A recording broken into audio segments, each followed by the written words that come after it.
Acknowledge me.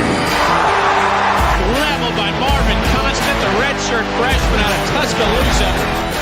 Oh, they go by now. Let him know he don't want to stop. 65 yards as the ball was thrown away from the line of scrimmage. Gerald Dixon. Hey, you forgot to see my brother. Ladies and gentlemen, we are back in the building. It's Tuesday night. We're ready to do our thing. If you're new to the network, you're about to find out what the Bama Standard is all about. Let me tell you, if you aren't ready for some hard truth and some telling it like it is, this may not be the show for you. You may have to sign a waiver because you may get your feelings hurt. But if you're for all that, then you're in the right place.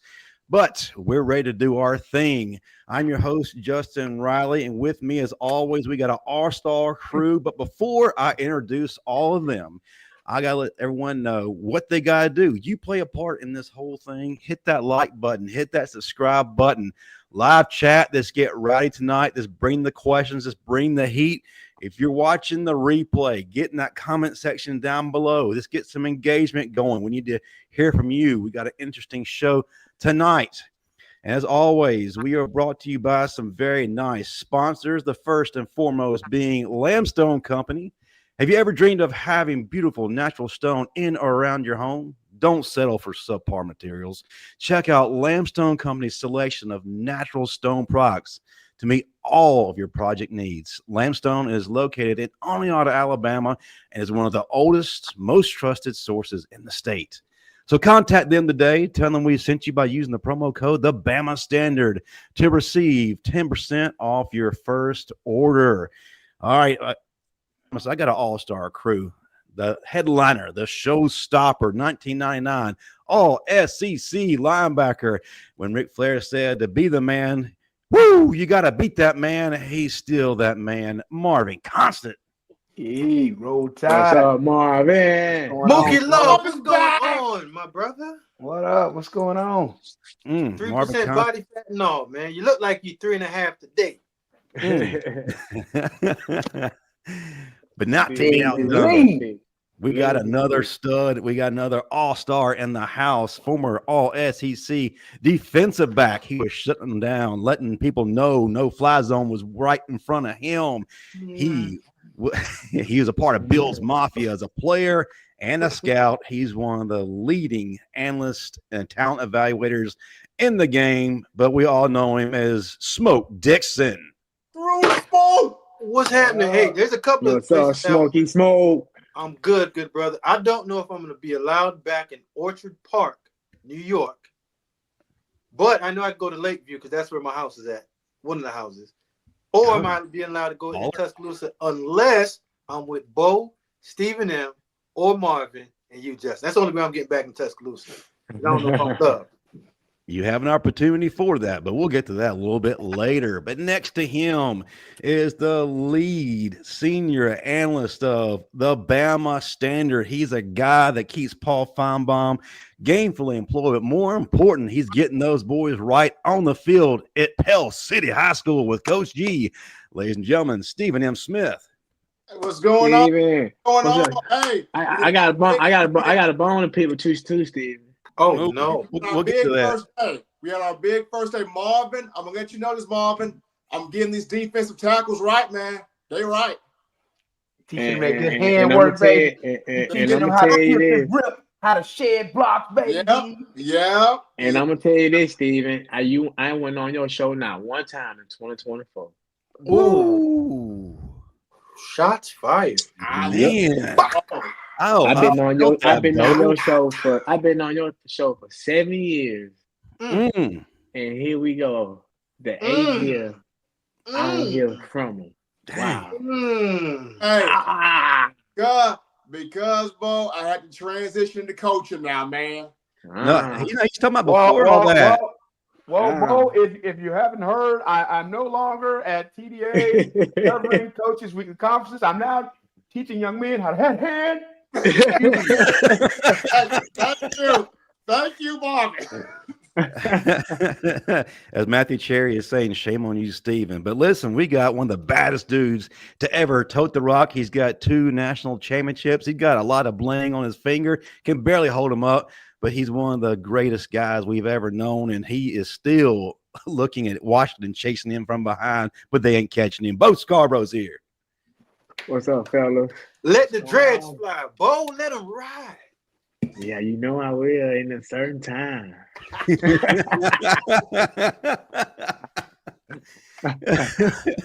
Fellas, we took a week off. It's good to see everybody back in the building. Glad that Marvin survived his scare. We thought he was going to die. We laid hands. We prayed, lifted him up. He's back. Glad to have you back here, sir. Hey, man. I'm glad to be here. Toughen up, Buttercup. Let's get to it, man. Now, here I am being nice, and this is what I get from you. I called and checked on you, bro. And I appreciate it. Time talking. So did I. I was going through it, so I appreciate it, bro. I barely get a response from Marvin, man. Damn.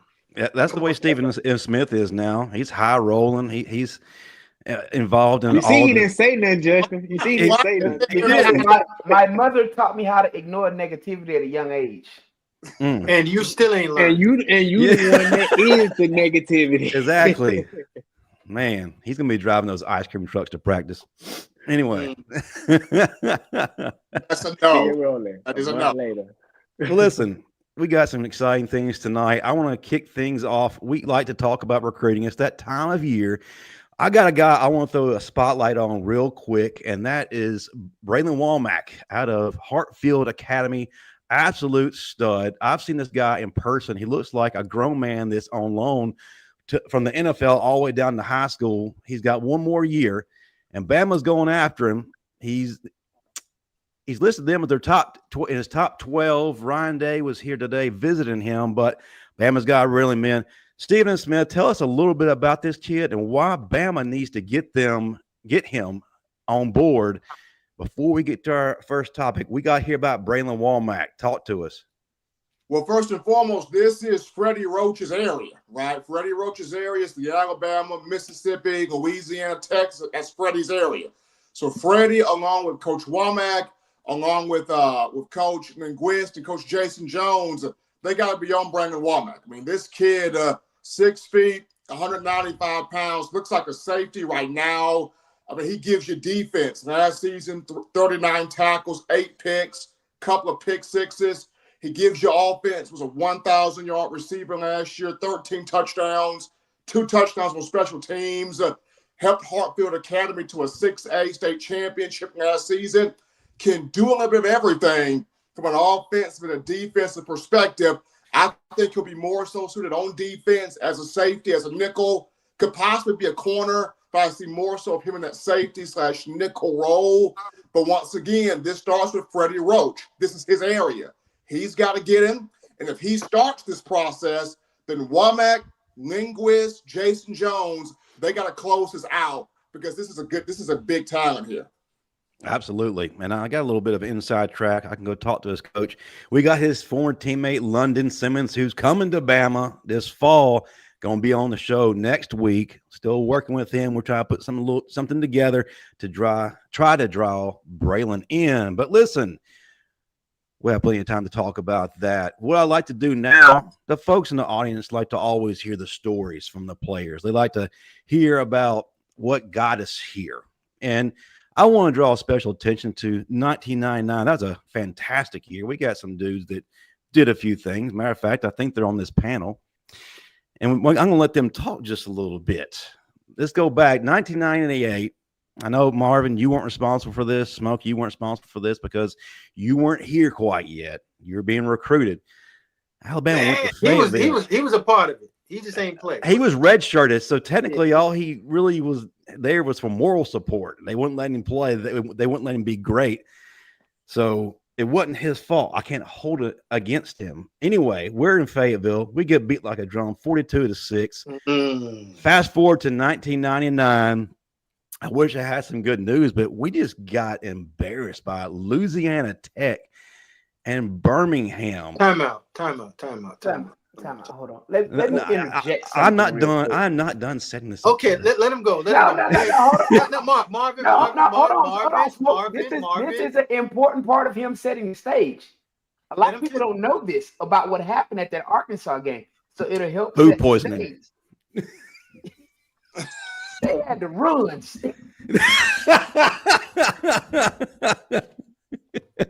Sorry, I didn't mean to interrupt. But yeah, we lose to Louisiana Tech. We're looking crazy. Arkansas is coming to town. They're ranked, I think, pretty high. It's been a while, so I forgot. We were given no chance. We proceed to beat them 35-28 on our home field, which started us on an upward trajectory towards an SEC championship. Fellas, talk to me about that. You're coming off that loss to Louisiana Tech. You don't have a lot of people believe in you. What's those practices like? What's the talk in the locker room? Talk me through that. Talk me through the game. This talk to the folks about what happened. Who starts out? You start me. I'll start it off, Moo, because you look like you got cotton mouth right now. No, I ain't got cotton. I was ready. Yeah, go ahead. Since you're ready, then shoot. First and foremost, I told Ellis Johnson that was BS that we're sitting running all this nickel and dime package going against what we were doing all season anyway. So why are you going to go try to do something special against this team because they're a passing team? We get that. But still, how do you just abandon your defensive identity going into the game? That was the biggest problem. Okay. And Marvin, you know what? I remember you saying that because you didn't play much. You and I both were on the sideline because that was one of the few games that I did not start as a true freshman. And Herschel Bolden was used more in that dime role. You were off the field a lot, and it was mostly Salim and was it Mac-10 and DG rotating. Mm-hmm. And on certain instances, we come in. I was a factor on special teams, but not that much on defense. But we flipped the game forward to Arkansas, which now I started playing about 50% more because that's when my good friend Herschel Bolden got some of his time taken away because they like to blame a lot of that on him. But in all honesty, that was a product of overthinking as a staff and as a coaching staff and not allowing your players to truly go out there and play. And I'm not saying that Marvin should have played his normal snaps, but he should have played more. I don't think we should have played as much dime defense and zone defense because we had the ability to match up against Candelosi and Tim Rattay and all those other guys. But we didn't come out there focused. We were a young team that was often not focused, and we needed a jolt of reality shocked into our butts. And that Louisiana Tech game did a lot of that. Now, you fast forward it to Arkansas week. That was a tough week because I remember Coach Dubose going through what happened the year before. And what's the big boy name that ran through him, Marvin? I wasn't there, but Chris Taquoma. The Chuck Wagon. The Chuck Wagon didn't run through him the year before.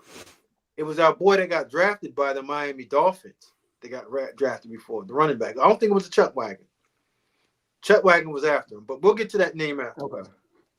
But we get into that week, and I remember at 9-on-7, I was hearing the pads click clacking because they were coming out in 21 and 12 personnel, and it was going to be a heavy game predicated on our defensive line and our linebackers, and us in the secondary just holding up against Anthony Lucas. But this was a big Chuck Wagon game on offense. On defense, they had some dudes on the front end and the back end that was going to make Sean Alexander's life hell. Was that Quentin Caver over there? Yeah. And Keon, Keon, the linebacker, the safety that was coming downhill and was cracking heads. But going into that, Marvin, we knew that our team was pretty special, but we were young and we didn't really know exactly what we were doing. And we didn't have the best direction in terms of what the coaches gave us. And not saying that Coach Dubose and that staff was bad, but we were coming off a 8-win season the year before. Mm-hmm. We were a young, talented team, and it was really Sean Alexander on offense and Chris Samuels and Big Griff, yourself, Kenny, Miguel Merritt on defense that was leading it, Night Train and Tony Dixon back there leading it. And we just did not know what we had. But once we got to that game, it was you and the Chuck Wagon that I remember. It was all day long. and yet Madre Hill, and y'all was going down there banging heads all day long. And all we had to do was hold up against Clint and Anthony Lucas. And we did that. And once we got past that threshold of saying, you know what, we're really good, and we came out with that win, that's what really started our confidence. Like, whoa, last year they got spanked. This year we really should have beaten them by 20 points, but there was some lapse in there mentally and breakdowns that we allowed them to score some points. But a tough team, and we came out with a W. But I would say, yes, Justin, you're 100% correct. That game right there started us on that run to beat Florida twice and become a top 2 or 3 defense in the country, Marvin? Number 2, baby. Number 2. There you go. But looking back at it, I think that that La Tech game did more for the coaches than it did for us, though. In the coaches understanding, okay, these are my players. Let me figure out what I need to do for them, opposed to trying to scheme for an opponent.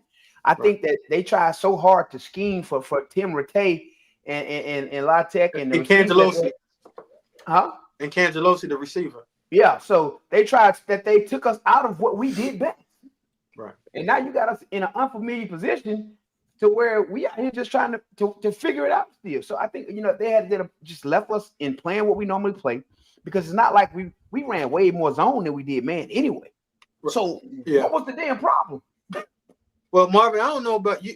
They called zone, but, swap with a 4 and over with a 4 really meant, like, we pressed. Press man is press. Well, you played zone.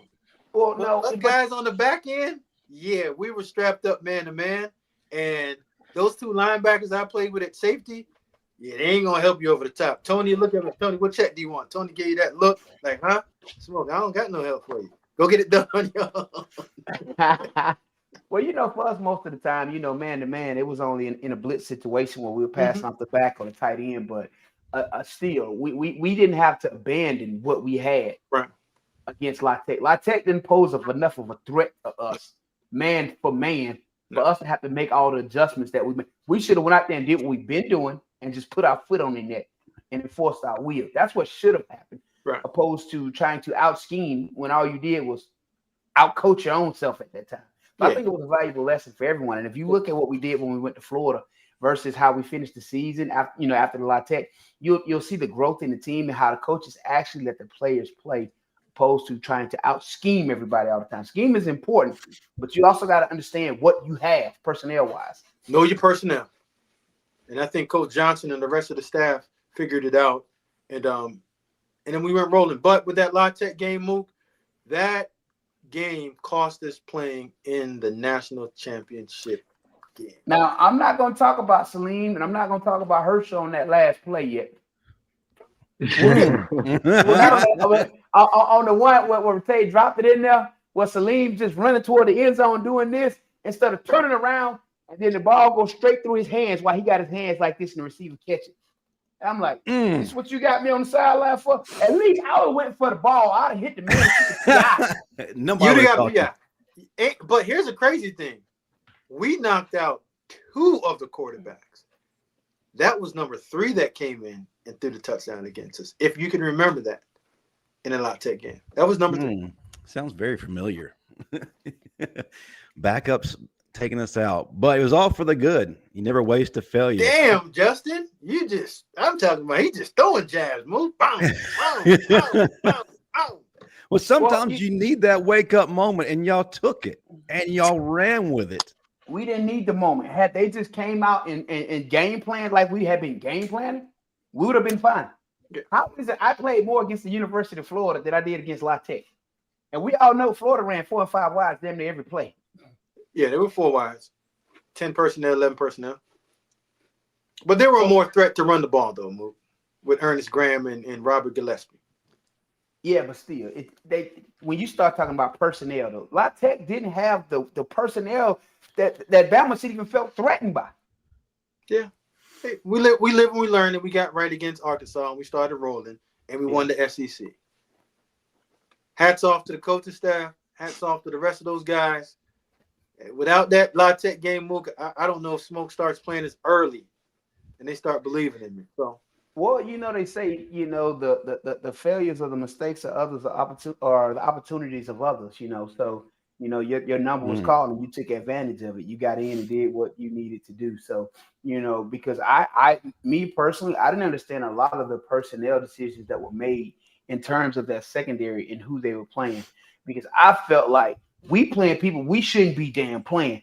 Y'all making my job a whole lot harder than it has to be, because on 3rd and 8, 3rd and 9, we need to be getting out the field. But instead of you covering your man, you over here trying to press, go for interception, doing everything else. When all you have to do is tackle the man, and it's 4th and 2, 4th and 3, we out the field. But because you want to be all world, now this little 5-6 yard out is a damn touchdown. It was stuff like that was just pissing me off. And it's like, dude, it brother, still hurts today, folks. It still hurts today. Who are you talking about, man? Which one of my boys you talking about? I'm trying to get my stats up. I'm trying to get to the league. Milo Lewis. Get your ass over when you. Hey, man, leave my boy alone. How we get down the rat. I'm fighting that battle with him. No, I'm fighting that battle with him on the back end. I'm fighting the battle with Kenny on the front end, doing what he want to do. Then I got Big Fox up here taking every other play out because he's sucking wind and he's tired. So it's like you having to manage too much stuff in game. But the fact that we had a number 2 overall defense is mind blowing, considering all that was having to be managed down there. So and then the truck wagon coming at you full speed. Oh my God, man! What? And then I ain't gonna talk about Reggie, because Reggie like to gamble too. Reggie Miles always want to gamble, take chances on the field. Leave my boy alone, man. No, Reggie used to be rolling the dice out there. Come on, Reggie, just do your job, man. Oh God! Reggie catching strays, man. Tell me, Reggie wasn't out there rolling the dice a lot. You know what? I'll ask him. I'll bring him on here next week. We can talk about it. We can work through this together. One family therapy. We'll figure it all out. 2-3 was gonna gamble now. He's gonna roll the dice.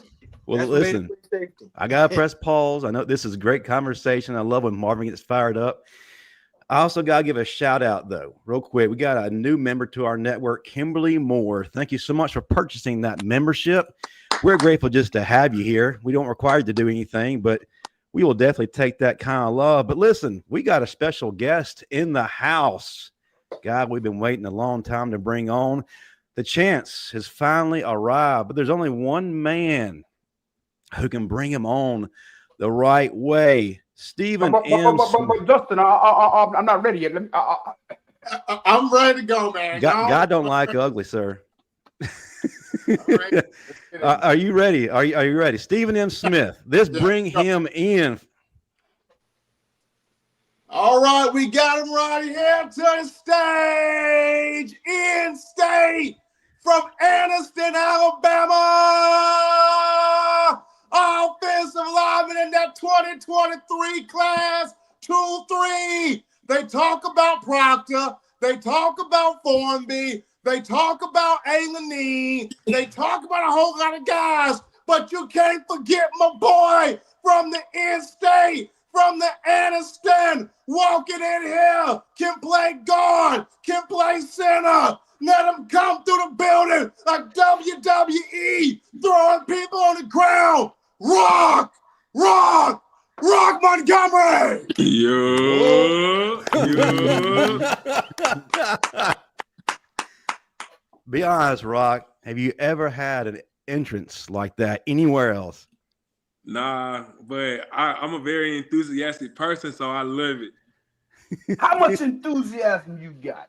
Oh, get ready. He's gonna bring the energy tonight, Roq. I don't know if you're ready for all this. Hey man, I'm full of energy. You can ask anybody about me, man. Y'all still taking all the ice cream from the dining hall?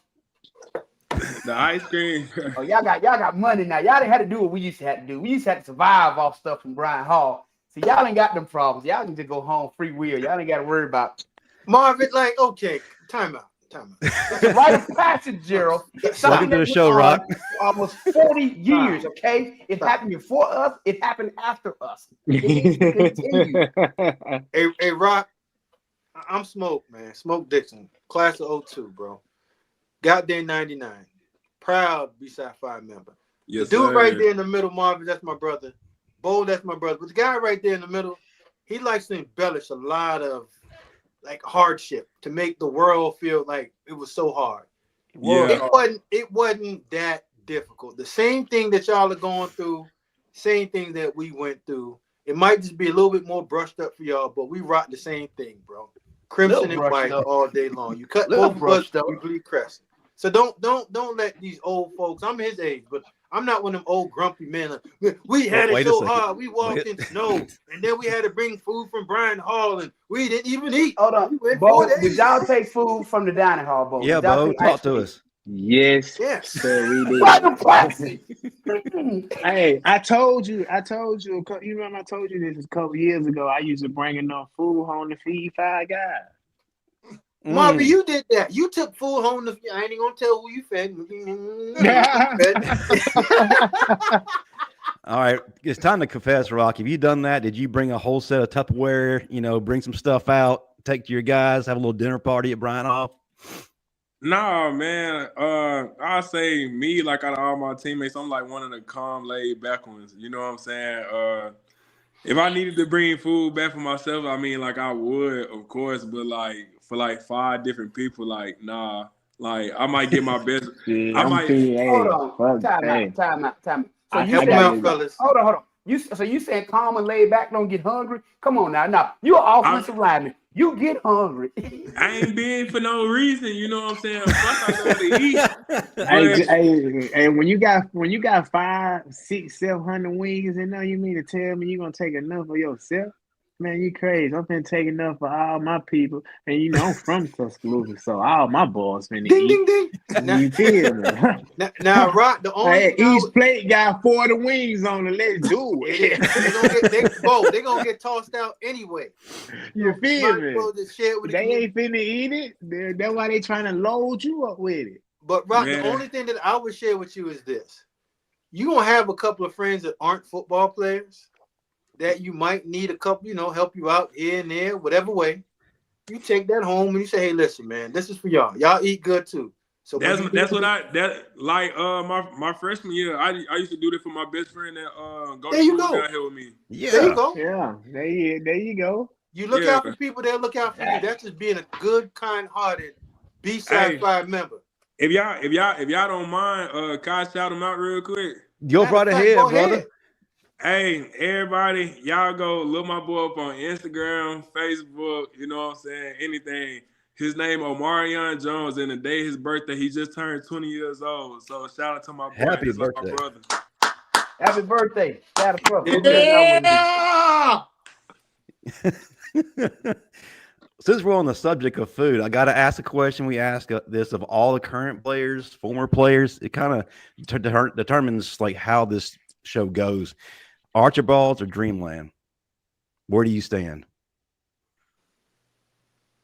Archibald. Okay. He's family. You passed, brother. You did. You're going to be good friends. Yeah, Archibald good, and it ain't nothing like some fried fish. Ooh, I told y'all lay back and carefree get hungry. I told y'all that. All right, we got a couple of questions. We're gonna get to know you a little bit. Let the fans know who we got with us. Before I do that, got a quick shout out to our man Don Parker, $5 super chat. At least no one on this panel is mixing that Haagen-Dazs with Slim Fast. Well, I hope not. I ain't never did that. Who tried to tie their stomach open? Yeah.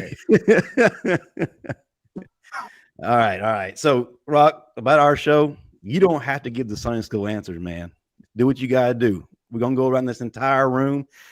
I'm going to start it out, and then Marvin Constant is going to grab it, and Bo Scarborough, probably one of the best running backs of all time at B-Sci-Fi, then up to Smoke, and Stephen and Smith will take out this first round. So let me start it out. As we know, Lank has been the catchphrase the past 2 years, but that team has moved on. Let's talk about right now. What's the new message? Your message to Bama Nation going into 2025. Talk to us about what that team wants us to know. More importantly, what does the fan base need to know about you? That's a 2-part question.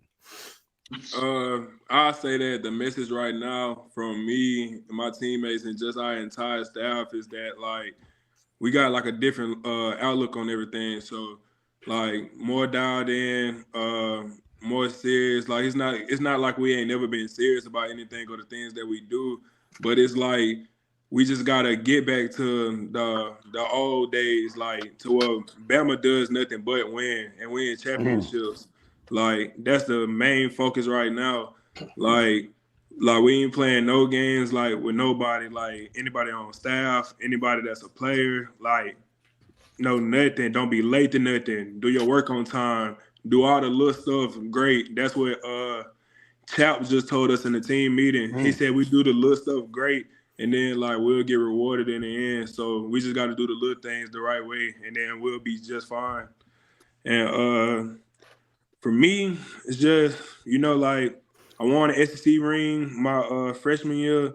I won a conference championship, but like I never really won like anything like my entire life. So like I'm really looking forward to competing more this year than I did last year and winning the national championship.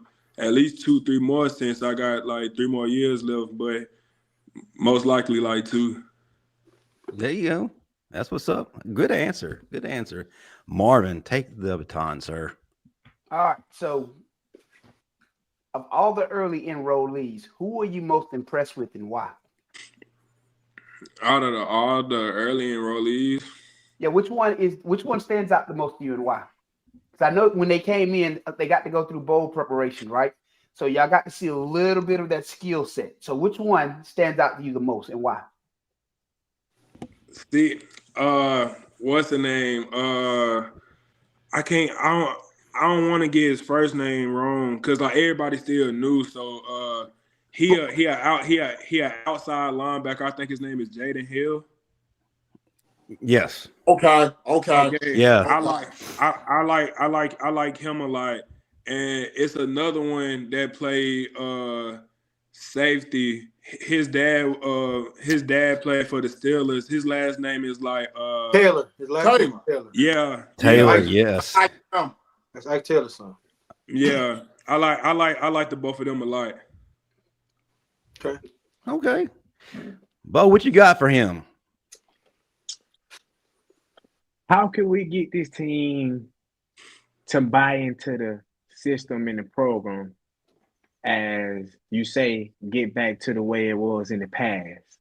And getting back to the way it was in the past is the team being disciplined and buying into the program, buying into the system, and understanding what the B-Side 5 and the Bama Standard really stand for. So what is one way that you can emphasize that to the players to get them to buy in, to get back to the old Bama ways, the way that you just said a couple minutes ago?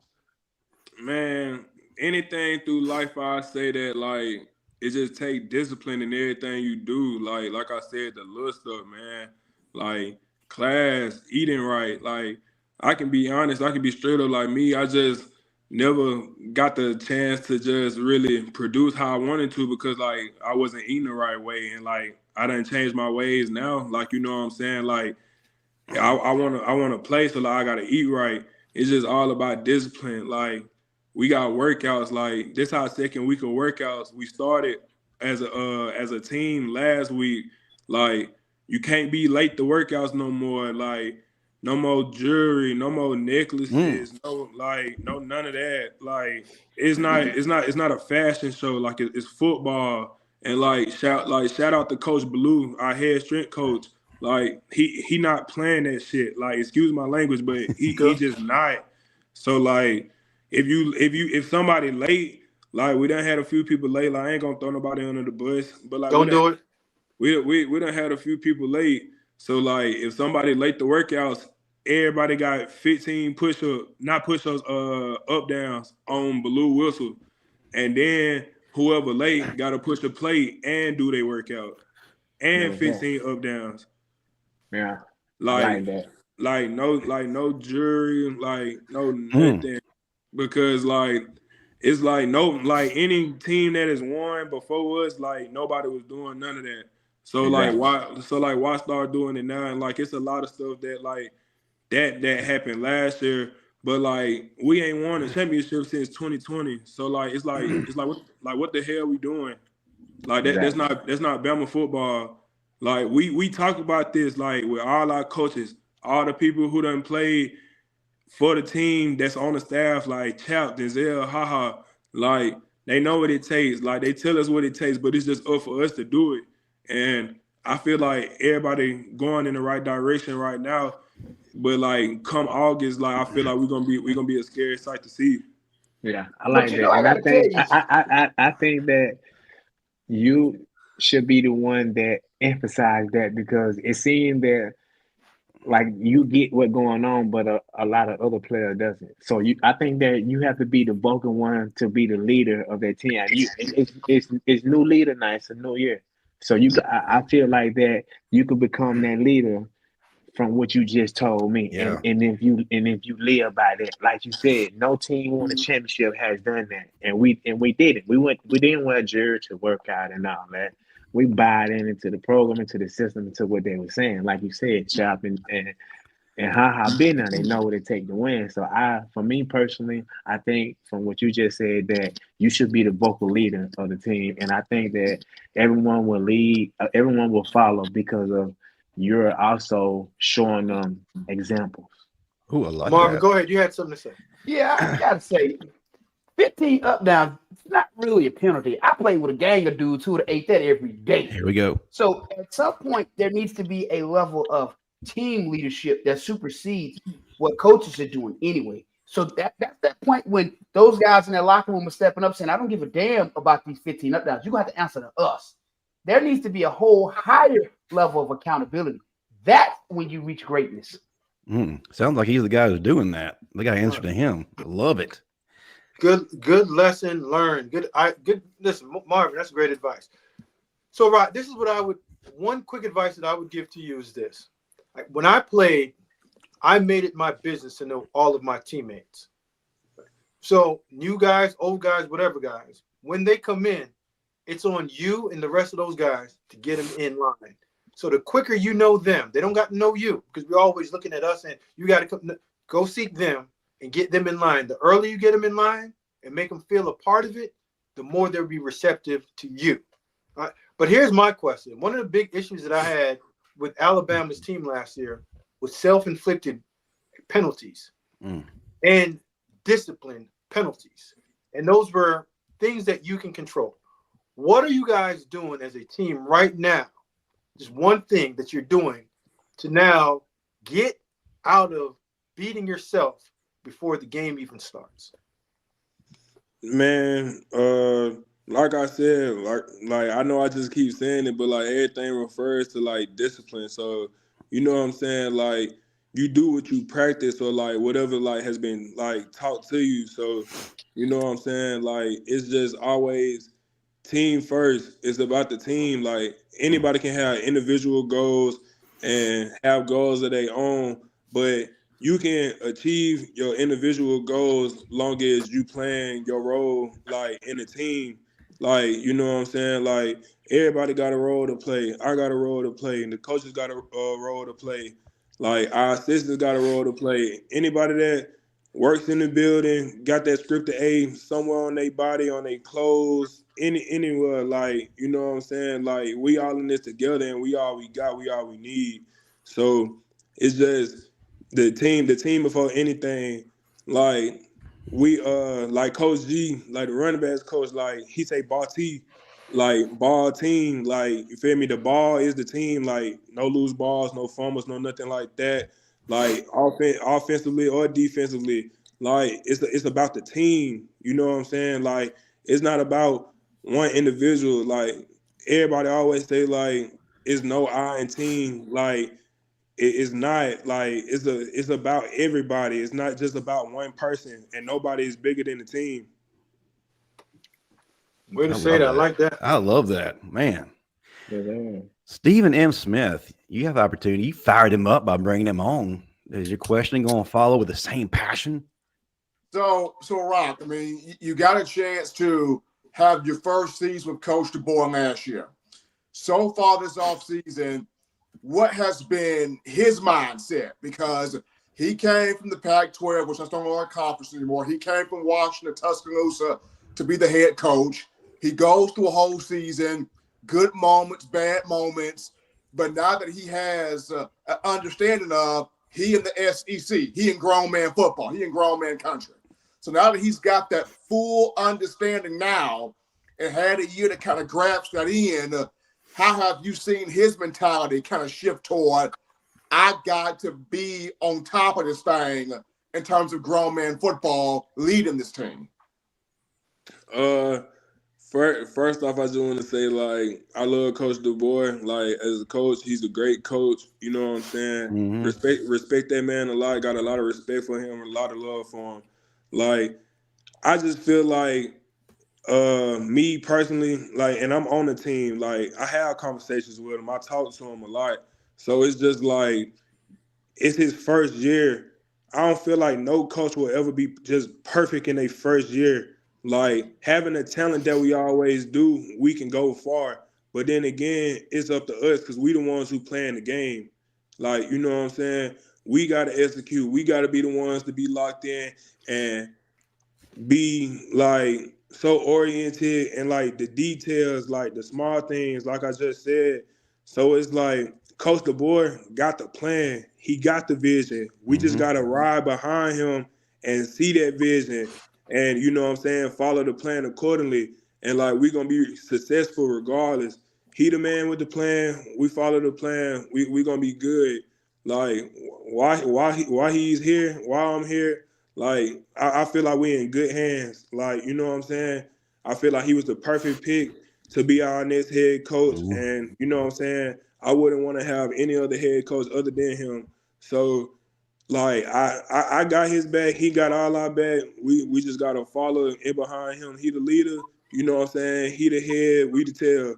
So, you know what I'm saying? We just follow in behind him. Like, next year and years to come, like, Alabama going to always be a contender. Like, just because, like, his vision. Like, I feel like Coach DeBoer is a very bright coach, so he going to take us far regardless. Completely agree with you. Okay, we've grilled you with the tough questions. We're going to bring it down a little bit. And I'm going to ask a question from someone in the audience. She was supposed to be here tonight. I'm not really sure where she is, but she told me you're probably the best dressed dude on the team. When it comes to a game day, you were showing up and you were showing out. And the person who told me this is Mama Roberts. You want to comment on that before I ask my question? Yeah, for one, I love J-Rob's mama. She like my mama, you know what I'm saying? I love J-Rob. He like a brother to me. He the closest person to me on the team. And, like, yeah, that's like a second family to me. So I love them a lot. Right when I asked that and you started talking, she popped up. She says, Roq is a great young man and a wonderful leader. Yeah, and what's up with the suits? So what's your favorite suit, man? Tell us about it. I don't know, man. It's just my mama watching, so, like, you know what I'm saying? Shout out to her. So my mama, like, I just tell her what color I want, and, you know what I'm saying, just go from there. I'm a solid color guy. I'm not really too flashy, nothing like that. I don't need all the extra designs and stuff like that on my suits. No offense to my teammates. Still love y'all boys. But nah, I'm just a basic person. I make simple stuff look unique just because I don't really have to do too much. The most that'll really pop out when it comes to my suit is, like, the shoes I wear or the shirt that I got on under. So, you know what I'm saying? The color is everything when I put on the jacket and the pants, but I really catch people's eyes when it comes to my shoes, and, you know what I'm saying? Because, like, I'm a shoe fanatic, so, like, I love shoes. But that's what really sets off my suits. Like, so what you're saying is no fire engine red suit with the matching patent leather red shoes? Nah, man. Like, who dressed like that, Marvin? It just depends. Like, I like to wear low top shoes. So, like of course, like, with a suit, like, I don't think I ever bust down some high top shoes in a suit. So, like, I'm always wearing some, like, last season, I'm always wearing, like, some Jordan 1s, but some lows. Like, I got, like, every color, like, in the book. Love some Jordans. So like, you know what I'm saying? I either wear them or some forces. So that's it for real. Hey, Rock, you just made me have a flashback. Smoke. Do you remember in '99 when Kel and Tony wore them tennis shoes with they suit and Drew both lost? Those guys were ahead of their time. It was a Jays, matter of fact. Dubois lost his mind, boy. They showed up to the bus for a away game with them Jordans on with them suits. Marvin. Wait a second. We know the truth. Is this your mom right here? She says, "I'll make it all together." Yeah. I told you she was watching, man. We got it. Yeah, that's my stylist right there. When I make it to the league, she gonna be my stylist, personal chef, manager, all that. Well compensated. Mom, there you go. All right. Before I ask my question, hold on 1 second. William Jones, Roq, my son and daughter-in-law gave me an autographed jersey from you recently. I appreciate you, young man. It's your year to shine on that line, RTR. Yes, sir. Roll Tide, man. Yes, sir. Yes, sir. All right. So my question, like I said, it's going to be a little lighthearted. I don't know. It may not, but Marvin Constant will like this. So we know that Marvin Constant is a former 1999 All-SEC linebacker, one of the baddest dudes to ever strap him up. So would you rather face Marvin Constant on a blitz or your teammate Tim Keenan III on a stunt? Man, anybody can get the smoke. Even Tim. Anybody can get the smoke. Okay. Yeah. And I just seen him at the dining hall and asked him about y'all and stuff like that before I even got on here. Like, just talked to him. What he say? Yeah. Fun with them. Anybody can get the smoke. If TK coming on a stunt, you know what I'm saying? Make sure I get my depth, and he big, he strong, so I need to latch on with two hands. Make sure I sit on that early. And if a linebacker coming down smoking hot, and you know what I'm saying, he All-American, all this, and I don't care. You come down blitzing, and it's run or a pass, you better watch out. Come and knock you out, because coming here thinking Own your game, B gap. it ain't a game. Own your B gap. Own your B gap. Anybody come in your B gap, it's yours. Disrespect. Now, Own your B gap, bro. I'm trying to run ISO, not just. In practice, though, we always had that one teammate that we always used to, when they used to come on the field, like, yeah, I'm finna work you every time you come out here. You will not win one against me. Who was that teammate for you? Hey, pause. Hey, Roq, don't answer that. I'm trying to set you up. Don't do it. No, like, don't do it. Don't. No, because don't. for me, it was Marvin Brown. I was like, oh, you finna get it every play. I don't care what's happening. You finna get it. Pause. Let me answer this one before you go, Roq. Don't even answer his question. It's a bad one. He's trying to set you up. Now, Marvin Constant, you are a bold-faced liar. I didn't lie. Hold on. I said, who do you want to not win? I didn't say they never get you. I said, who is that one that you gonna go out there every day and you gonna say, I'm finna give you this work? You ain't never get Boogie to work. Oh, Look at the side eye. You ain't never get Boogie to work. When you talk about work, you talking about you winning majority? Nah. I dropped Boog many a days. And Boogie knocked the brakes off of your car plenty of days. And like I said, who was that one that you watch that every day? You finna give him that work and you ain't giving him nothing. Wrong person to pick on. Boogie wasn't it. Find somebody else. You're lying. That is the one who I battle with every day. That one that they gonna battle with because they don't want them to ever win. You can't find one person on that 98 or 99 team, or even a Baltimore Ravens team, that would ever put Marvin Brown in their mouth talking about giving him work.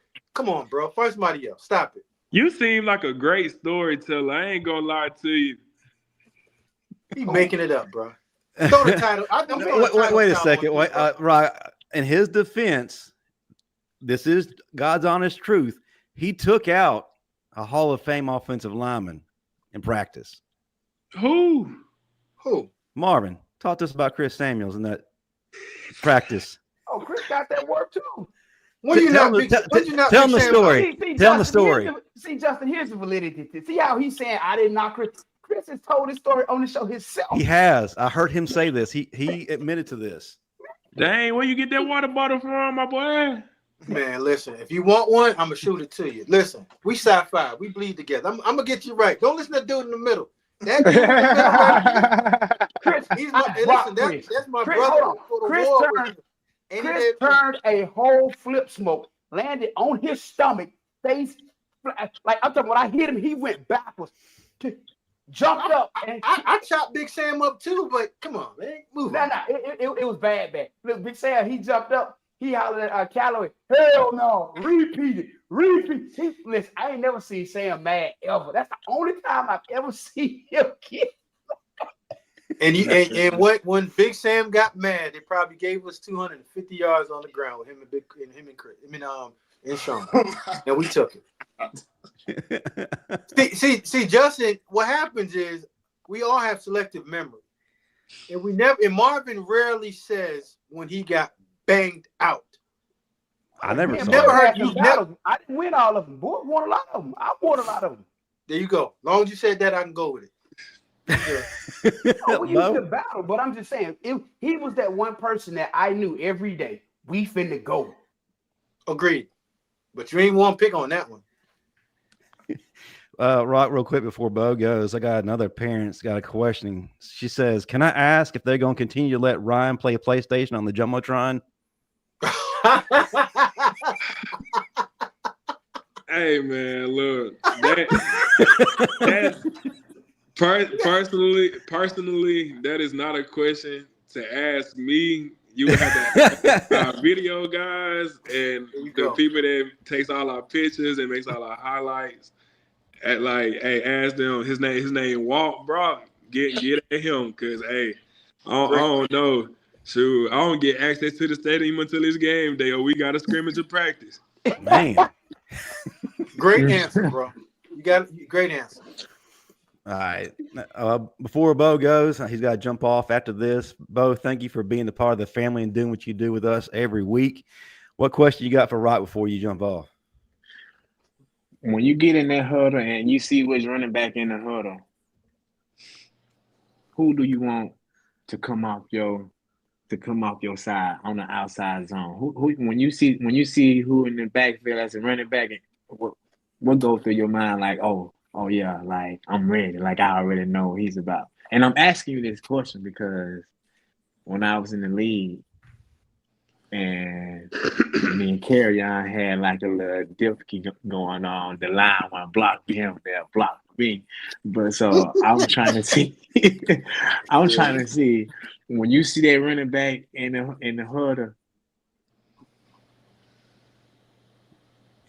I'm ready. I'm ready. I ain't gonna lie. I'm ready every play. I will say that. Great answer. Like, it don't matter who the back is, but the two backs, like I ain't even got one back. I got two. All our backs some dogs. If I'm being honest with you. Yeah, I understand that. But I'm asking the question like when you see that one in the backfield, you like I already know he implicate himself saying he blocked hard for one that he do for the other. He's saying that he blocked hard for one. Don't do that to that man. I can answer the question. I'm trying to move on. Who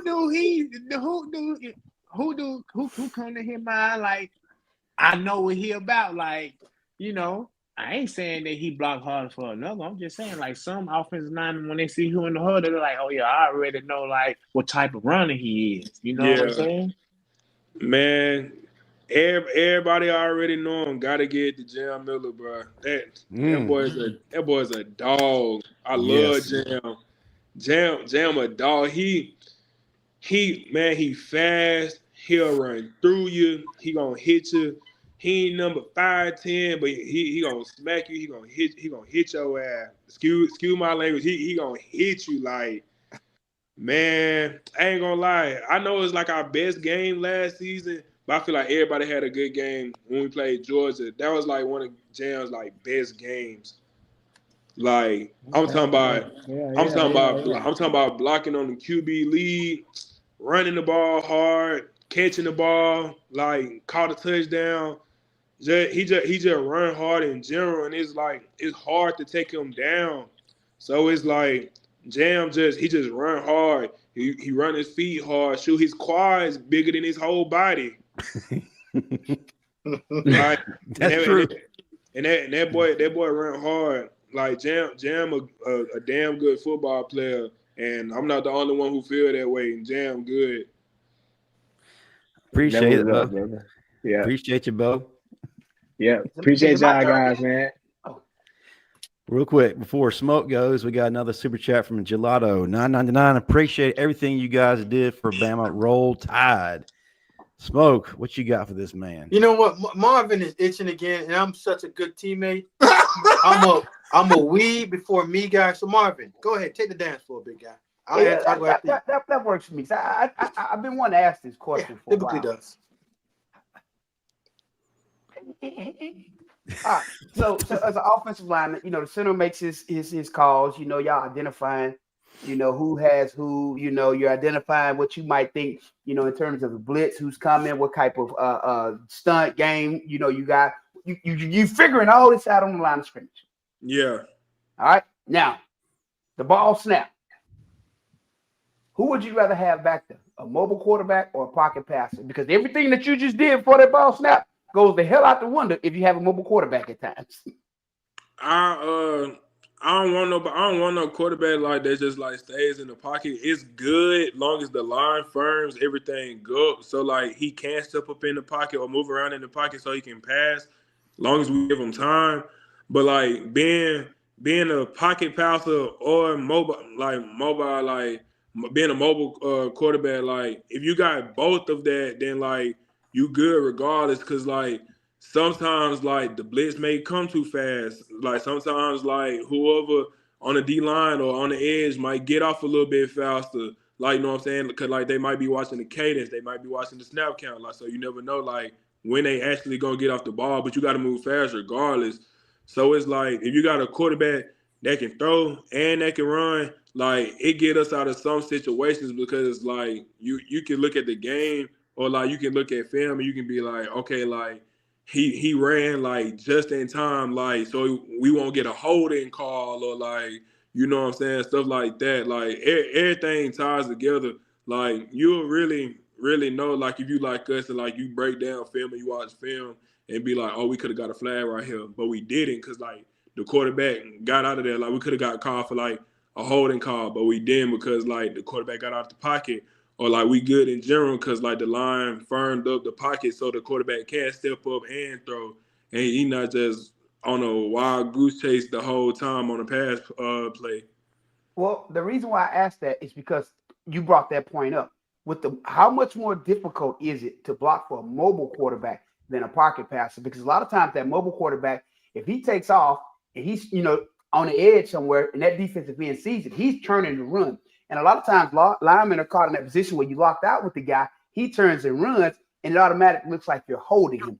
So in a lot of cases, it's extremely difficult to block for that mobile. So how difficult is it to block for a mobile quarterback versus a pocket passer? It's real difficult because like last year we done got some holding calls like Jalen Miro, like, you know what I'm saying, great teammate, great quarterback, you feel me? I feel like he's a really good player.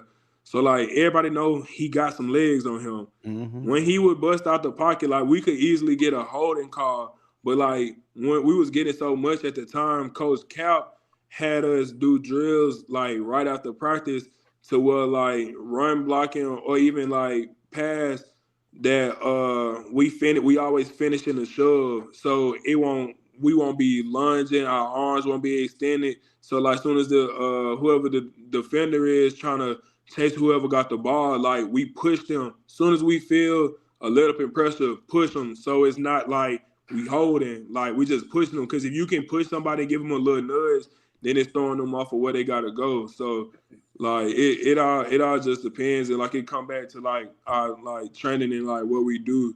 So yeah, like that's what we work on to keep from like getting holding calls and stuff like that. Now sometimes like it might not happen every time, but like your consciousness of like doing it from practice gonna like help you in the game because like you will be thinking about stuff like that depending on what play it is. Okay, that's good stuff. Smoke, what you got for the man? All right, we know that Big Tyler Booker is going to the NFL draft. Now there's an opening right there at left guard that has your name on it. Ooh, it does. Right? You got to think, you got to believe, you got to say it to yourself every time that you wake up and go to sleep at night. Now, what are the 3 things that you're doing to make sure that when we kick off that first game, you're in that starting spot, leading that line? Man, keeping God first, man. Like, you know what I'm saying? I ain't nothing without him. That's one. And I wouldn't be where I am without him. That's another thing, because I never thought I'd be where I am today. Just keeping God first. The second thing I want to say is, like, what I haven't been doing for the past 2 years, like, thinking I got all the time in the world, is, like, you know what I'm saying, keeping my weight in check. So that's the next thing that I got to do. And, you know what I'm saying, just, like, work hard. Like, even on the days that I don't feel like doing it, work even harder. Like, you know what I'm saying, I might be tired this day, like, might not want to go to practice, might not want to wake up and go to workouts, but them the days that I got to push even harder, like, and even more. So, like, just working hard. Like, those are 3 things: keeping God first, keeping my weight in check, because that's the most important thing for me, because I got all the playing ability in the world. Just got to keep my weight in check, and I'm going to be just fine. And, you know what I'm saying, just, like, outwork everybody. I outwork everybody, then can't nobody deny me any playing time. Can't nobody deny me at all. And, you know what I'm saying, not giving me the opportunity. So y'all best be watching me this spring, because we are. I'll tell you this: time waits for no man, and the best advice I can give you, brother, cherish every moment of your time there. Gerald will attest to this, or Smoke. I'm gonna call him AKA Smoke. That time, whatever you want. He's got his own. He has a shirt with his name on it. Look at it. Yeah, that time, your time in Tuscaloosa is going to go by so quick. You're going to look back and be like, what happened? Right. It's going to go by that fast. So cherish every moment of it. Take advantage of every moment of it, man. Just soak it in, because I'm telling you, it go by like that. Stephen Smith, you get to have the last question before we let him jump off. What do you got for this man? And I know it'll be life-changing. Well, Roq, you and James Smith are both in-state kids. Y'all both push each other. Of course, James is on the D-line. What have you seen from him that has you going, my brother finna go all the way off this year, sacking quarterbacks, creating plays like, because I watched James was a bully at Carver High, Montgomery. They couldn't stop him at Carver High, Montgomery. And when I saw him at the bowl game against Michigan, he started to really flip that switch against Michigan and let people know I'm really that guy. So what has you the most excited about? James is about to hit a whole different level this year. Man, the thing, like, I think about honestly with James and, like, just the season in general, like, looking ahead, like, you know what I'm saying, James is a great talent. Like, he physical, he fast, his get off is, like, fast. Like, he get off the ball, like, real good. He got great hands, and he a good pass rusher, and he can get real skinny. Like, you know what I'm saying? So, like, he can hold his own on double teams or solo blocks, and he just know how to find a ball. So I feel like that's what you need. That's what you need as a D lineman anyway. So, like, you know what I'm saying? Like, going against him every day, going against him in, you know what I'm saying, like, team peers or, like, one-on-ones, like, I know I'm gonna get my best from him, because, like, that's what he do. Like, he gonna give you his all, like, every play. And, you know what I'm saying, that's what I just see from James when I'm going against him, or when he going against anybody else. He not just gonna let you dog him, like, you know what I'm saying, he gonna be the one to dog you. So, like, you know what I'm saying, just seeing that from him, like, James gonna have a real good breakout year playing right next to TK, like, on the D-line, on the interior. Like, they both gonna be special, but James was good as a freshman anyways. So like everybody already knew like he was gonna be good regardless. Yes, sir. Yes, sir. Brother, we can't thank you enough for jumping on with us. Roq, you are that dude, and we believe everything you're saying. You're going to have that starting spot next year, and we're ready to see you do some things to Florida State. We're tired of hearing about those Seminoles, so shut them up real quick. Before you jump off, one thing I got to ask, man, please come back on as often as possible. We love to follow you through your journey, man. We love to get updates on you. You got fans in us, so we want to definitely be a part of your life. Also, before you go, tell everybody how they can find you on social media, and then we'll let you jump off. All right, so everybody can find me on social media on Facebook. My name on there is my roster name, Roq Montgomery, ROQ, last name Montgomery. Y'all can follow me on Twitter. It's the same thing, Roq Montgomery. My Instagram is my real name is Raquez _. So that's RYQ UEZE_. That's my name on Instagram, and yeah, that's how y'all can find me. If I follow you, y'all gonna start back taking plates from the dining hall. I think Marvin wants you to bring him a plate, Roq. Hey man, look. Listen, Roq, I'm gonna tell you something real quick. It used to be this old dude named Mo that used to come barbecue. Yeah. Gerald, you remember that smoke? Mo used to come out over that grill. Man, listen, they knew they better bring triple what they normally were gonna have. They knew we was taking it all. Now, hey, Roq. So here's what Marvin got us in trouble with.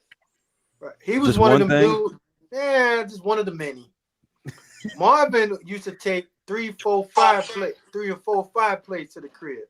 Yeah. But he never brought the plates back. Those were like physical plates.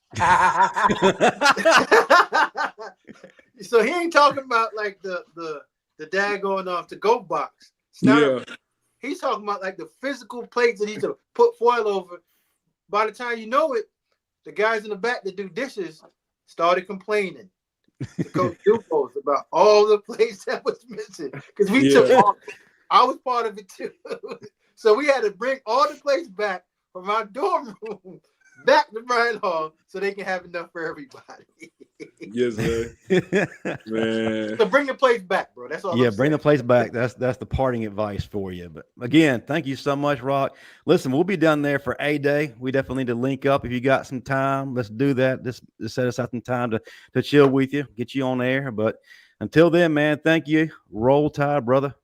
Sci-fi, be good, man. Roll Tide, y'all. Let's go. I look forward to seeing big things from you. Yes, sir. Watch me. Just Awesome. watch me work, man. Awesome. I'm gonna shoot you a few cases of this, bro. We'll connect afterwards. Get that water in you, man. It'll help with that. Hey, full on NIL right there. The water. Smoke offering NIL. There you go. All right, Stephen brother. Smith felt like a gallon jug to you, don't it? Yeah, I know. Man, great interview. Listen, we still got our top fan to go to, but before we do that, listen, we got to thank another sponsor, and that's the one and only Title Towel. Look, the season never truly ends. Basketball is red hot right now, so you need to be at Coleman Coliseum waving around your Title Towel, and hold on to that because A-Day is just around the corner. Go to www.whitwillsports.com. Enter the promo code STANDARD. You get a nice little discount courtesy of your favorite network, the Bama Standard. Yes, sir. Yes, sir. All right, we have brought back the top fan segment. And if you're new to this, listen, we like to reward our viewers, the people who keep us on the air. And you're probably asking, well, how do I get to be a part of that? Well, that's easy. I want you to be active in the chat every week. But also send me an email, Justin Riley at thebamastandard.com, and tell us why you think you are the Bama Standard's biggest fan. And if you do some good convincing, I'm going to bring you on the following week. So Justin Riley at thebamastandard.com. Let's get some of you fans on here and be a part of this team. All right. So this turned to the illustrious, the famous Queen of Bama Nation. That is none other than Kelly Weathersby. Welcome back. Yeah. Justin, you are such a charmer. Ooh. Of course, it's on my resume. Before we get started with Kelly, though, Uh-oh. Oh, Lord. So Kelly is a great fan. So Here Kelly we go. had the pleasure of attending a game with me last year. Her and her husband. Oh. They survived said Hold game. on. I need to start already.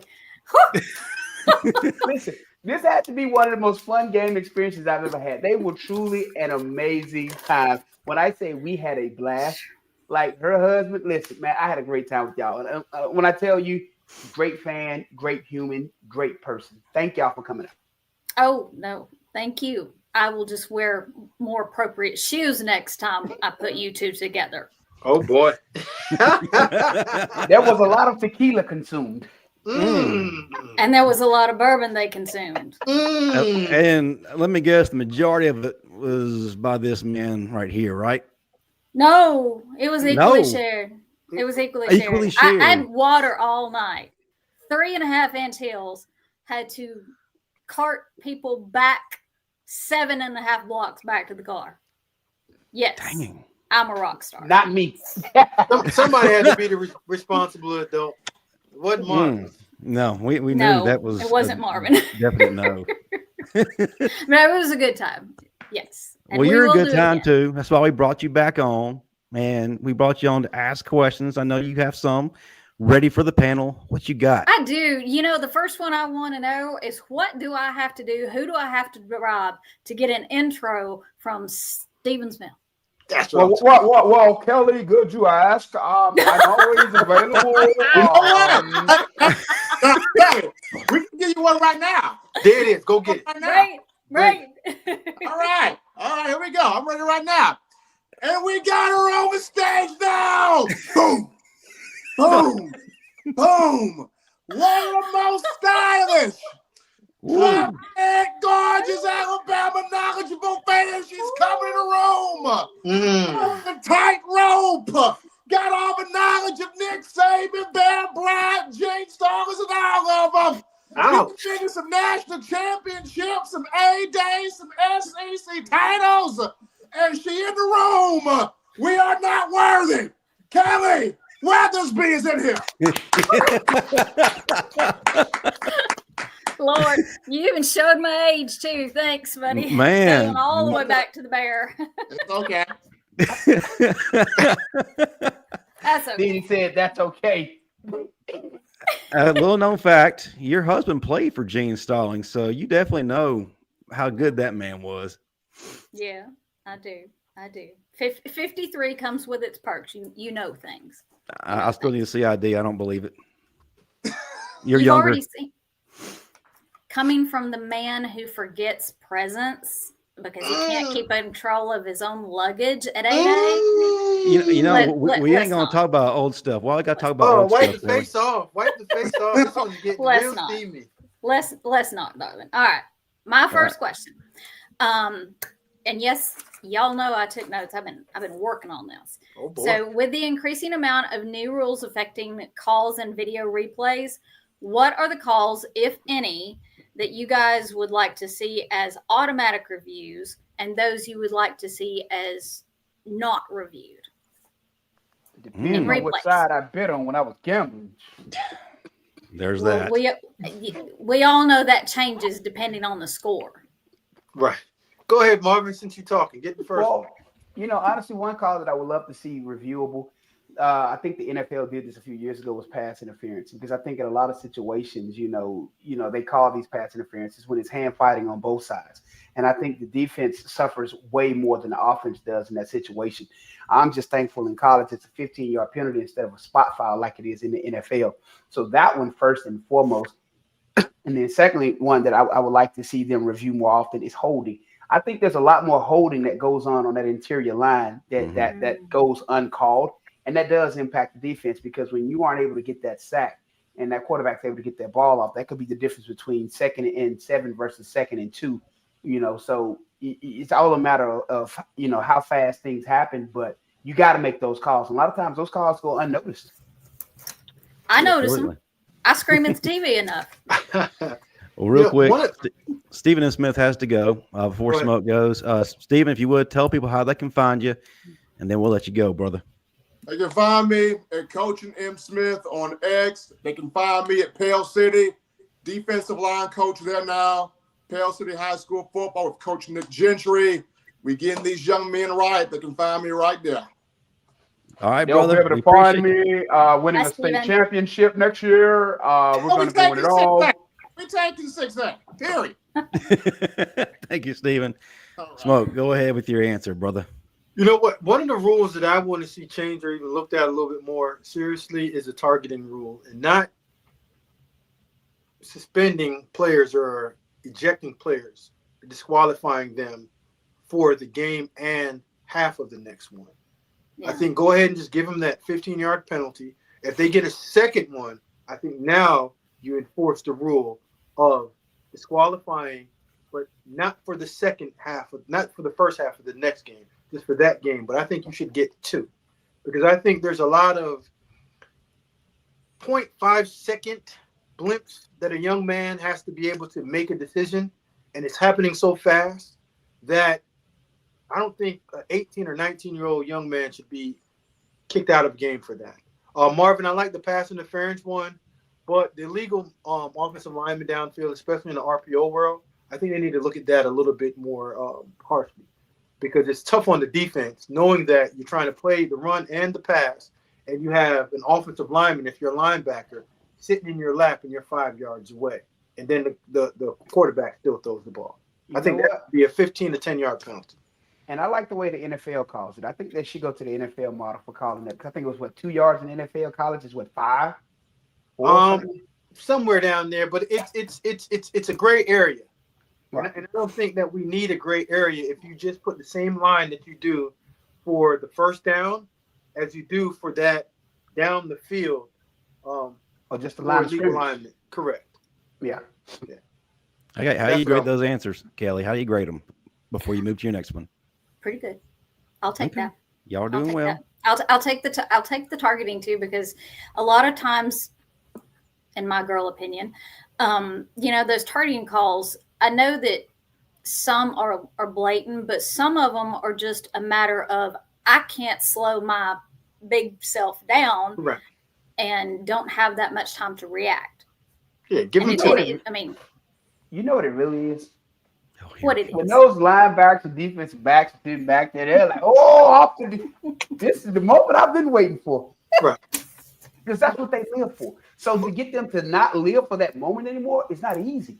Because that's what you've wanted to do for so long. And the opportunity's there. It's like, yeah. But it's also practicing the proper way of tackling, so you don't lower your head and you hurt yourself. But I don't think one should cause you to get ejected and disqualified for the game. I think you should get a personal conduct foul. That's one. The second one, you should get tossed out. So you're saying they should have the same policy like they have for personal fouls? Correct. That's what it is for personal fouls too. Yeah.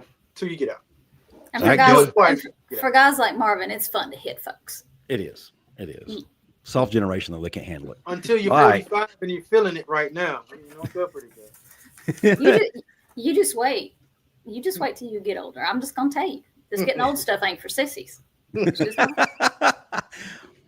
Your next question, ma'am, is it for sissies or? No, it's actually for the 2 in the room, the defensive guys. Okay. With the players we have, do you feel that our defensive system from last year will be more effective, or should another scheme be implemented? Marvin, good question, Marvin. Because you love to preach on this.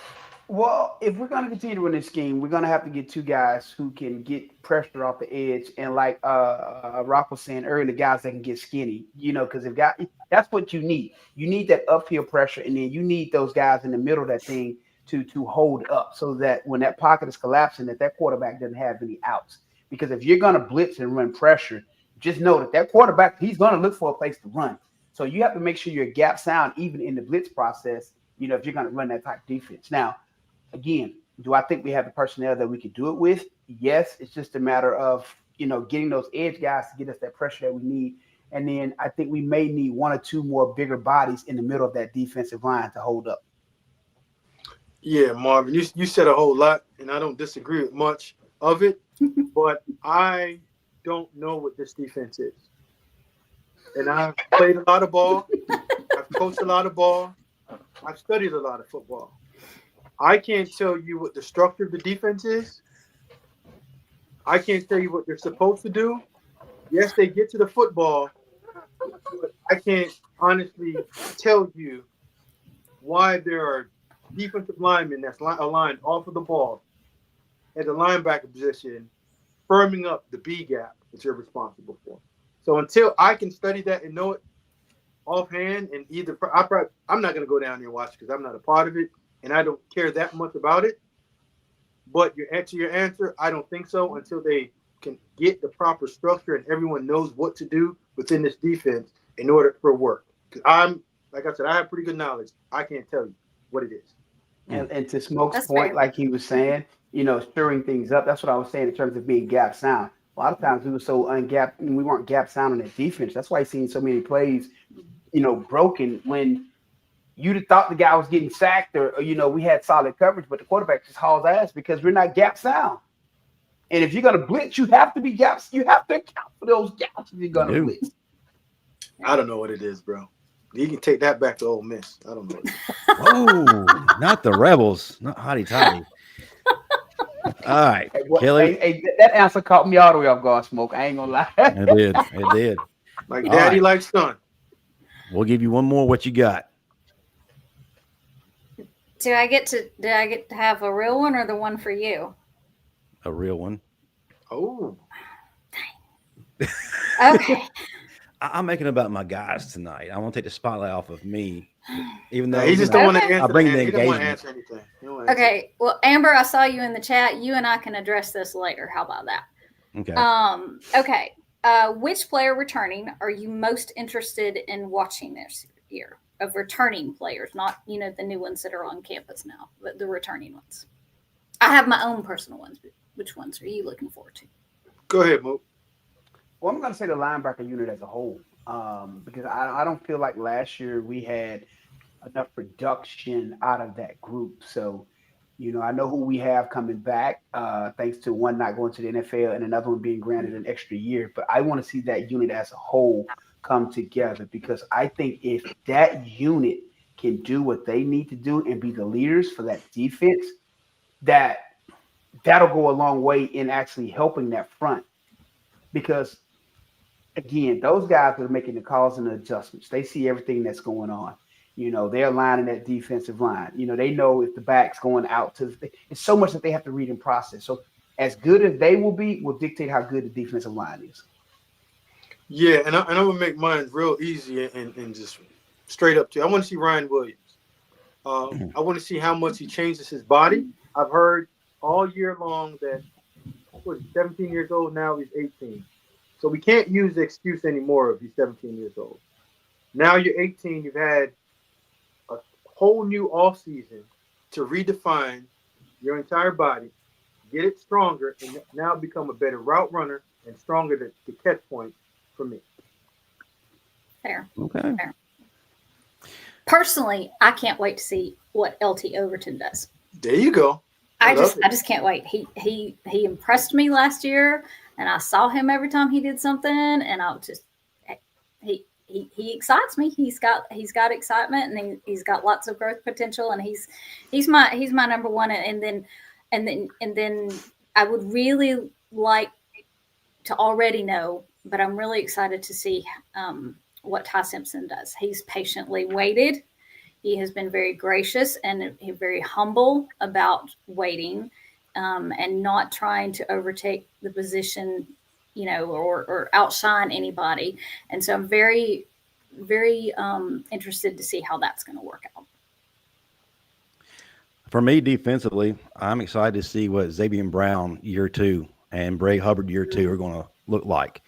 They really changed the look and the appearance of that defense this past season towards the later part of the year. Really started to make us click and become better as a whole.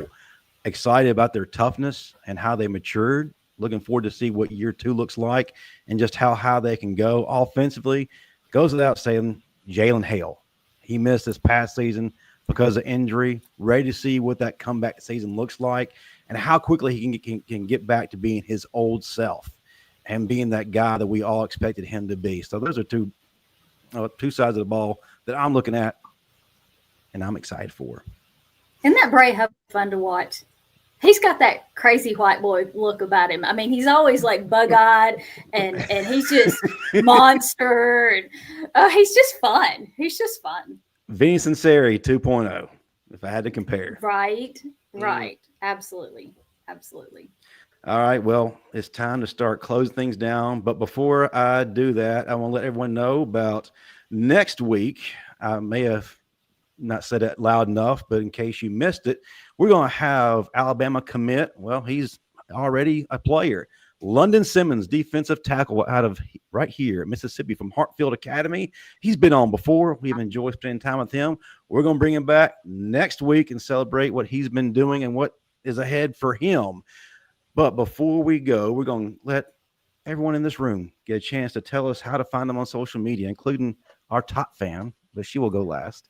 Marvin Constant, start us out, then Smoke will go, and Kelly, you will finish things up. Not hard to find. Instagram, Constant45, Twitter, Constant451. Justin, you've done a beautiful job of running it right there underneath the ticker. Exactly. I'm your Coach D.V. Dixon. And on Instagram, Smoke GVDIXON. Listen, like and follow all my stuff so we can have a real good conversation. I like getting after some of the people that be shooting me all this crap that I've been getting about some of the hot takes that I've been having. It's okay. It's only my opinion. He's had some good ones, though. Gotta give him credit for that, audience. Kelly, thank you for being our top fan. I got to say, you're definitely top 3, if not number 1. You've supported us in many ways, in the chat, in person, you name it. We greatly appreciate you and your family. So just going to throw that out there. But tell the folks how they can find you on your social media. You're active on Twitter. I am active on Twitter. Thank you so much for having me. It's on Twitter, I'm at Southern Lady First, and on Facebook, and soon to be on Instagram if I can figure that out. Smoke, you may have to educate me because I'm having a hard time with that done thing. I'm technically challenged sometimes. I got you. Then also yourbackyardbeach.com, Beaches LLC. That is me. We do resurfacing for driveways and surfacing, and then we also do custom made beach entry pools. Ooh. And I gotta say, they're absolutely beautiful, folks. You don't have to spend a lot of money going on some exotic vacation. You can actually bring it right to your home. Check them out. I'm not embellishing. I've seen it, and they do fantastic work. So do what the lady said. We've got great pictures on our Facebook page and on our website. So check us out, please. And Kelly, we might have to get some work done over here at the Dixon Estate. Okay. We'll get together. Let my people call your people with a great discount. We'll figure it all out. Not a problem. I'll answer the phone. And before I go, I'll remind everyone to pray for our brother, Steve Brown. His family just suffered a great tragedy. Won't go into too much detail without talking to him first, but just know that they need your prayers. They need your support. So I want to remind everyone of that.